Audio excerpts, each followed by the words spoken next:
പ്രതിപക്ഷ നേതാവ് പറഞ്ഞു കഴിഞ്ഞു. അതെ, ഇനിയിപ്പോൾ തെരഞ്ഞെടുപ്പിലേക്കുള്ള ഒരുക്കത്തിലാണ്. അതിൻ്റെ ഭാഗമായിട്ട് UDFൻ്റെ മീറ്റിംഗ് ഇപ്പോൾ നടക്കുന്നുണ്ട്. അതിൽ പങ്കെടുക്കാനാണ് അദ്ദേഹം വന്നത്.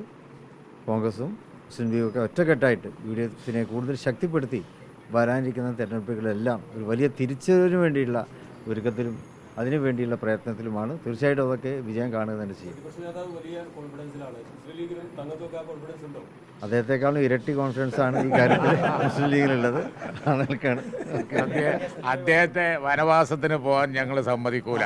ആ പേടി പേടിക്കണ്ട.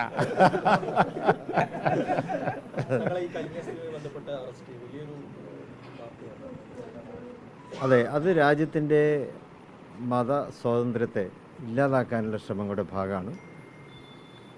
അതിൻ്റെ ഭാഗമായിട്ടാണ് ഇപ്പോൾ അവിടെ ഛത്തീസ്ഗഡിൽ നടക്കുന്നത്. BJPയുടെ ഈ മതേതരത്വത്തിനെതിരെയുള്ള ഇത്തരം കാര്യങ്ങൾ അതൊരിക്കലും അനുവദിക്കപ്പെടാൻ പാടില്ല. അവിടെ പ്രത്യേകിച്ച് കന്യാസ്ത്രീകൾ അടക്കമുള്ള അവിടുത്തെ മിഷണറി പ്രവർത്തകർക്ക് രാജ്യത്തിൻ്റെ വിദ്യാഭ്യാസവും ആരോഗ്യ മേഖലകളിലൊക്കെ നല്ല പരിശ്രമിക്കുന്നവരാണ്. അതൊക്കെ മറന്നുകൊണ്ട് മതത്തിൻ്റെ പേരിൽ അവരെ ഇങ്ങനെ ക്രൂശിക്കുന്ന ഈ നടപടി ഇതൊരിക്കലും തന്നെ നമുക്ക് അംഗീകരിക്കാൻ സാധ്യമല്ല. ഞങ്ങൾ വേറൊരു കാര്യം തങ്ങൾക്ക് പറയാനുണ്ട്. നമ്മളെ ഡൽഹി ഓഫീസിൻ്റെ ഞങ്ങളുടെ ഓൺലൈൻ മീറ്റിംഗ് ഉണ്ടായിരുന്നു. അപ്പോൾ ഡൽഹി ഓഫീസിൻ്റെ ഡേറ്റ് ഫിക്സ് ചെയ്തിട്ടുണ്ട്. മീറ്റിങ്ങിൽ പ്രിസൈഡ് ചെയ്താൽ തങ്ങൾ അതൊന്ന് പ്രഖ്യാപിക്കും. മുസ്ലിം ലീഗിൻ്റെ ഡൽഹിയിലുള്ള ആസ്ഥാനം കായിദ് മില്ലത്ത് സെൻറ്റർ, അതിൻ്റെ നിർമ്മാണ പ്രവൃത്തികളൊക്കെ കഴിഞ്ഞു. ഏതാനും കഴിഞ്ഞ മാസം തന്നെ അതിൻ്റെ ഡേറ്റ് പ്രഖ്യാപിച്ചതായിരുന്നു ഉദ്ഘാടനത്തിൽ. പിന്നെ കാശ്മീരിലെ ഇഷ്യൂ വന്നപ്പോൾ മാറ്റിവെച്ചതാണ്. അപ്പോൾ ഓഗസ്റ്റ് 24-ന് അതിൻ്റെ ഉദ്ഘാടനം നടക്കും. അതിനിപ്പോൾ ഞങ്ങളുടെ ഓൺലൈൻ മീറ്റിങ്ങിൽ അത് തീരുമാനിച്ചിട്ടുണ്ട്. ശ്രീമതി സോണിയാഗാന്ധി അടക്കമുള്ള ദേശീയ നേതാക്കളൊക്കെ അതിൽ സംബന്ധിക്കുന്നതാണ്.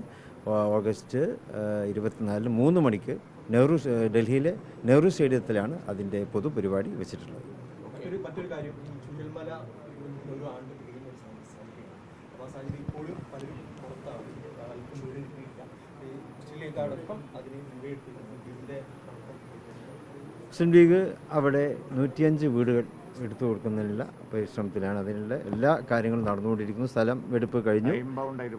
അതുകൊണ്ട് അതിൻ്റെ നിർമ്മാണ പ്രവർത്തനം ഇനിയിപ്പോൾ മഴ ഏതാണ്ട് വിട്ടുനിന്നല്ലോ. ഇനി ഉടനെ തന്നെ അതിൻ്റെ നിർമ്മാണ പ്രവർത്തനങ്ങൾ അവിടെ ആരംഭിക്കും.